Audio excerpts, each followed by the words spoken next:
जुआंवा प्रमाणे जेजू क्रिस्ताचें शुभ वर्तमान. आवेसभर 1 वळ 19 ते 28. जुआंवाची गोवायकी ही.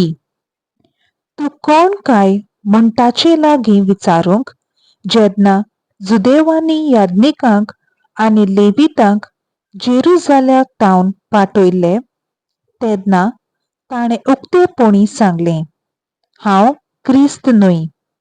आनी तांणी ताका म्हणलें, कितें तर तूं एलिजा? ताणें तांकां म्हणलें, हांव एलिजा न्हय. तूं आमी रावता तो प्रवादी बी? आनी ताणें म्हणलें, ना. तेन्ना तांणी ताका म्हणलें, तूं कोण तर? आमकां पाठयल्यात ताका आमी कितें सांगचें? तुजेच विशीं तूं कितें म्हणटाय? जुआंवान म्हणलें, इसायास प्रवाद्यान सांगून दवरलां, सर्वेस्पराची वाट नीट करात. असो अरण्यांत एक ताळो बोब मारता. हो ताळो हांव.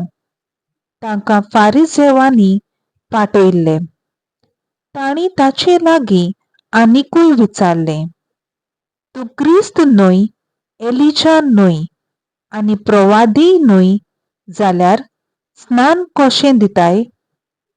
जुआंवान प्रतिपाळ केलो, हांव उदकान स्नान दितां.